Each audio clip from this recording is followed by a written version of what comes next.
What's going on, people? Welcome back to the YouTube channel and episode 7 of Displaying Classic. It's the 19th of August, which means we are 6.5 weeks out from the first show of the season.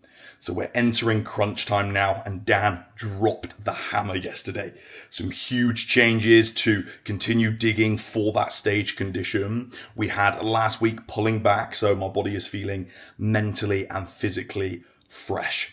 It doesn't even feel like I've been prepping up until this point. So I am going to take you through those new variables now. We are about to tuck into a bowl of goodness for meal number 1. We have 100 grams of salmon, 100 grams of basa. We have 65 grams of dry weight basmati with spinach, mushrooms, jalapenos, sauerkraut. So much nutrition in that bowl. We've then got the collagen peptides from ESN to wash down all of the morning supplements. So in dropping the hammer, Dan has put my cardio up to 60 minutes per day, 40 minutes in the AM, 20 minutes post-workout or in the evening on a rest day. Steps still at 10K here. Still at 4 rounds of posing in the morning, 4 rounds of posing post-workout, 8-second holds. The rest day down to about 2,100 calories. The trainer day down to about 2,700. So we're really digging. I have done my cardio for the morning. I've done 4,000 to 5,000 steps. I have got prep check-ins done. We've done the posing, vacuum holds. So I am very ready for this meal 1. So I'm going to get this in here. I think in today's video, I'm going to take you through a upper session because I'm yet to do so this entire prep. It's literally my favorite session of the week. And I think I'm going to do a talk over just so I can provide a little more value and give you some of the thought processes behind exercise selection, exercise cues, exercise sequencing, and then obviously give you a bit of an update on how we are looking post-workout as well, because visual changes are coming thick and fast.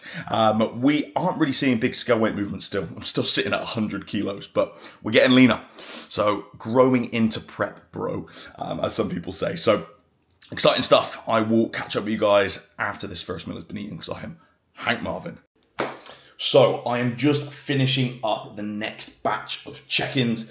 I wanted to show you one of my clients, a first timer who is currently 3.5 weeks out from the first show of the season, which is the PCA First Timers. And look at the state of this.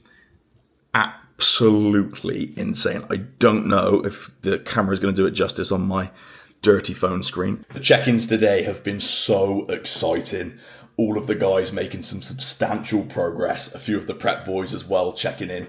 I get so excited to get to my computer screen and see what progress they've made when they check in, because they're absolutely bulletproof with it. So I know I'm going to go on there and see some progress. But it is time to put together pre-workout for upper. My favorite session of the week, as I mentioned. So we need a pre-workout concoction to get us up for this. So that is exactly what we're going to do now. So combination of choice going into the ESN shaker. Crank Pump Pro in the fresh cherry flavor.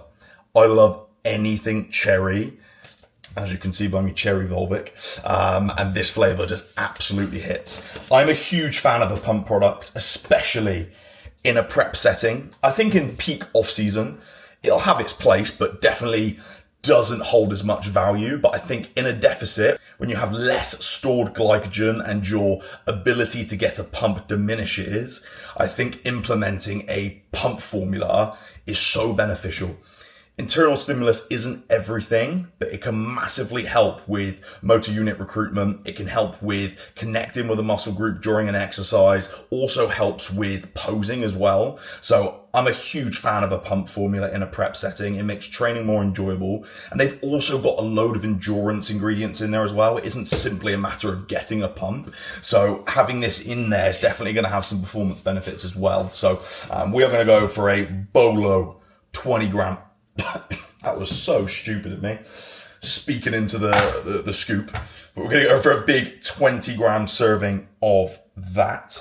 A serving size is actually 30 grams, which is mental. And it just goes to show how stacked the ingredient list is. But we're going to go for about 25 grams. 25, treat myself. And we are waiting on a brand new ESN stimulant pre-workout. I'm trying to keep these minimal this prep and not overdo the stimulants. I'm pretty good. I'll have like a monster on a rest day, and then a pre-workout typically before I train.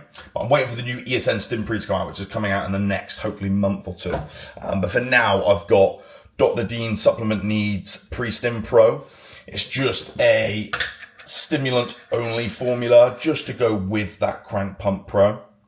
And this is pretty damn strong. It's got some really nice stimulants in there, about 300 milligrams of caffeine here, just to take me through the session, because especially now that I've got 4 rounds of posing after, routine practice, abs, and 25 minutes of cardio, I feel like I need some caffeine to bring me through that. So I like to fill that up halfway. I always treat this like a meal in prep, and I'll sip on this at like 20 minutes out from the gym, and then we start seeing sounds. Oh no. I've somehow spilled this everywhere.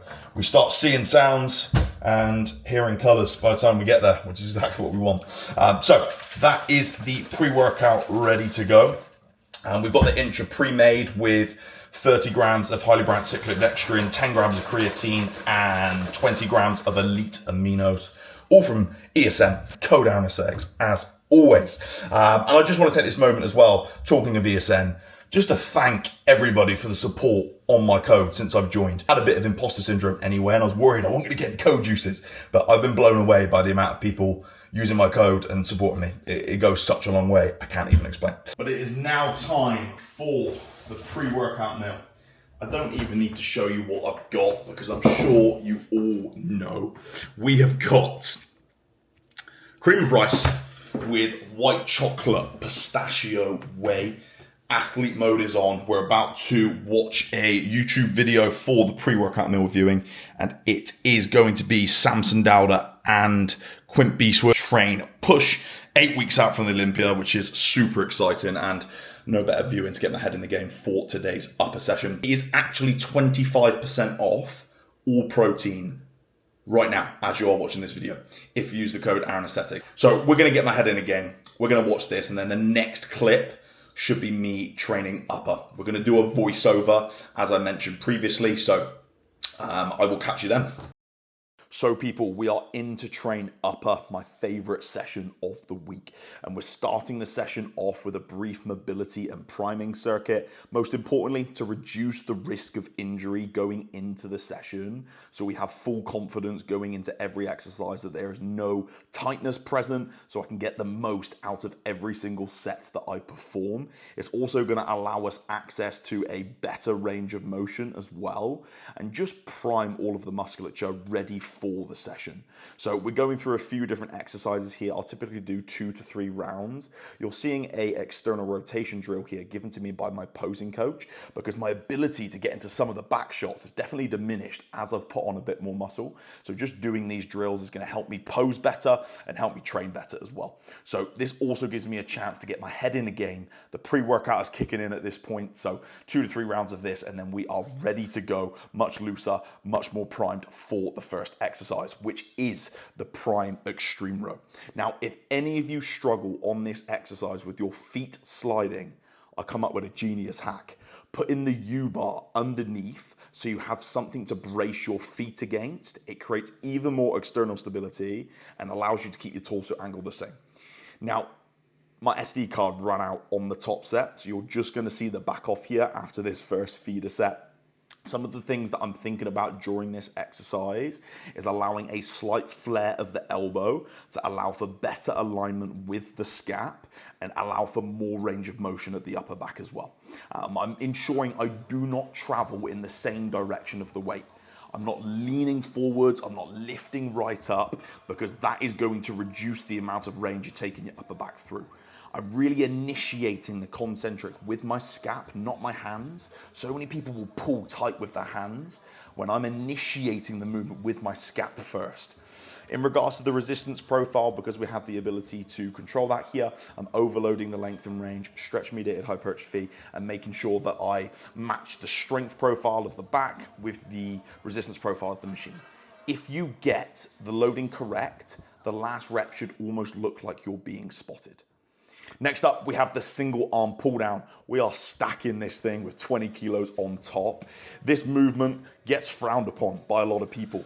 However, if this is treated like any other compound back movement, I genuinely don't feel like there is a better exercise for your lats, and I contribute so much of my lat growth down to this movement in the off season. I aim to get as strong as I can on this movement. Some of the cues I'm thinking about here is elbow down, straight to my lap during the concentric, not back. This isn't a row, this is a pull down. And then as I get into the eccentric, I'm not reaching back up in the same direction. I'm cueing my elbow forwards. It's also really important that you don't travel with the weight here. You're not Mary Poppins. I'm staying back. I'm using my knee and my hand to brace myself. And I'm staying fixed and just letting my lats work around my spine and around my rib cage, okay? I'm really thinking about pausing in both end ranges here. And kind of wrapping my elbow round in my pocket in that shortened position. I personally strap up in quite a lot of wrist extension just to prevent any fatigue and any inflammation building up in your forearms, because I've suffered with tendonitis before, so that can definitely help here. But I truly believe there isn't a better lat movement, because you are going to align with the lat much better in a unilateral fashion in comparison to a bilateral fashion. And this just feels incredible for me. My lat literally feels like it's going to come off the bone. It is burning so much. And very similar to the extreme row, I'm initiating the movement with the lat first. I'm moving at the lat, not pulling with my hand. And that intention goes such a long way for creating mechanical tension and that internal stimulus as well. So really, really important. A slight rotation away as well, just so we get a little bit of a bigger stretch. So only 4 sets for back. And it's super important to note that as you get further into a deficit, your recovery capacities come down. So you only need to do enough to stimulate and only do enough that you can recover from so we can retain performance. Then coming on to our first press of the day, a super incline hammer strength press. My pec is back to business. So we're nearly back up to peak strength here, 90 kilos aside. We're starting with the hammer strength press because the resistance profile of hammer strength machines gets very heavy in the shortened position. So I'm placing this at the start while my pec is fresh, and I have that ability to challenge it in the shortened position. I'm still not taking any risky reps when it comes to pressing. Like, this is arguably a little risky for me after this pec injury, but absolutely flying today. I don't know what happened with pressing work, but I was getting +2s, +3s, which is absolutely great to see at this point in prep, being kind of 6.5 weeks out. You'll see on the back off here, I'm almost not fully locking out. This is not only to keep constant tension on the pec, but also where it gets so challenging in that shortened position. I'm not going to waste energy trying to fight something that isn't necessarily there and will take away from the overall quality of the set. So I'm kind of having a soft lockout here, keeping it all on the pec. I'm really thinking about dragging the handles across. That is the function of the pec, to adduct the humerus. So really trying to drag those handles across and slam the bicep into the chest. Next up, we have a low incline Smith press. Once again, this is 2 or 3 reps up from the previous week, so just really regaining confidence with my pressing movements here. A slightly lower incline, so a slightly different angle than what the previous press was. We've simply got 2 sets here as well. 2 sets on the incline press, 2 sets on the flat press. I think it's a 6 to 10 and a 10 to 15 here. I'm really thinking about bringing my chest to the bar and ensuring that we allow slight movement of the scap, but not to the point where we're excessively protracting and the kind of shoulders are coming in front. I was just feeling so good. I took a spotted rep. I normally wouldn't. And you can see by the shock in my face there, I was not expecting that set to go that well. So back off here, coming down by 10 kilos aside. Kind of typically shooting for 9 to 12 reps on this back off. Once again, keeping constant tension on the chest. We are eliminating momentum with a pause in the stretch. You will see I do this on all exercises. Momentum and inertia and that stretch reflex is going to be the biggest killer of creating that tension and creating muscle damage and progress. Simple as that, building muscle. It's so important to eliminate that and ensure that every single kilo you've got on that bar is getting put through the target tissue. It's not getting distributed through passive tissues, which you'll get when you're kind of bouncing out the bottom. So pause everything you do. We're now coming on to a lateral raise variation in the prime lateral raise machine. We obviously have the ability here to change the resistance profile. So the first 2 sets, I will be on cam number 5, where it gets heavy in the mid to start position. And then on the final set, I will have it drop off more at the top in the shortened position and really overload the bottom position. What I'm thinking about here is internally rotating at the arm. This is super important to get correct alignment of those lateral delt fibers. So many people, when they do lateral raise movements, will come into external rotation and just align with their front delt. So I'm really leading with my little finger. I have my arm slightly in front of me in that lateral 45-degree plane, just so I can absolutely maximize that alignment. And I will go and do so many partials on lateral raises, literally till I cannot move my arm. That is not going to cause any systemic fatigue here, and you can create such a stimulus by almost going beyond failure with those partials and be completely safe in doing so. So I will typically run 4 sets here, and then I will do other variations on my other push session, like a single arm across body lateral raise and another kind of machine raise or a dumbbell lateral raise there. So lots of laterals across the week. They can handle all of that volume. So if you're really looking to grow your lateral delts, I'd really try and experiment with the volume here. They recover extremely well and they can handle a lot of volume. So all the way beyond failure, lengthen partial on nearly every set you do, and see how your shoulders respond. After this lateral raise, we finish off with arms. So a bicep movement, 3 sets here, 3 sets on a tricep movement. I absolutely love a behind the body cable curl. You can see I'm setting the cables up relatively high. Therefore, the resistance profile will be nice and heavy in the stretch where the bicep is strong. And then you'll get that drop off in the shortened position where the bicep is weaker. So we're aligning that resistance profile with the strength profile of the muscle. We know that the muscle is going to be strongest in that stretch position, so it makes sense to overload it there, especially with all of the current literature around stretch-mediated hypertrophy. This just feels incredible. Normally, I would do this seated just for even more external bracing, but that was taken. It was very busy in the gym, so I'm not going to wait around for a bicep curl. I really find in prep that I like the flow of my sessions to be consistent, because otherwise I go cold, I'll struggle to connect, and I'll typically see kind of tension and kind of blood flow diminish, because it kind of goes to my forearms if I go a bit cold. So you can see here, we are doing kind of 10 to 15 for majority of these sets, all 3. I don't like to go too heavy on biceps. I feel so much better in those higher rep ranges. I do typically feel like they respond better there. Then we're coming on to a single arm tricep extension. This would typically be a seated EZ bar extension for me, but I've got a little bit of an issue with my left arm where I almost feel like I could hyperextend and I'm not getting a great connection. So I've just moved over to a unilateral movement and it seems to be so much better.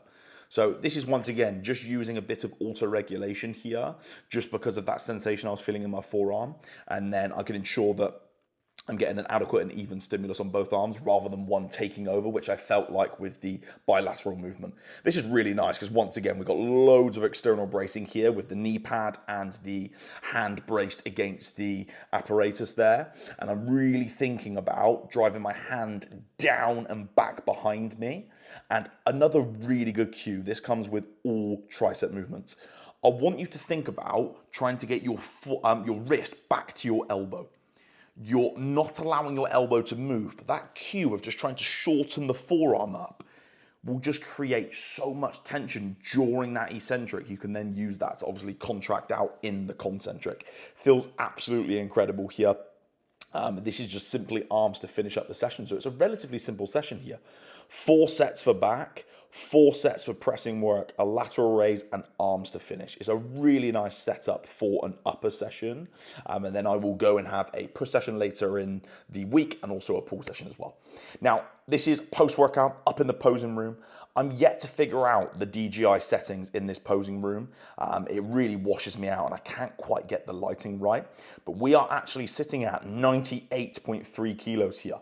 And I've kind of held that towards the back end of the week. It's Sunday now. So we have seen some really nice drops over the past few days. We're really digging here. So I'd say I'm a touch flat, but It doesn't necessarily look like it here with a bit of a pump, but super happy with the visuals and how the scale weight is moving.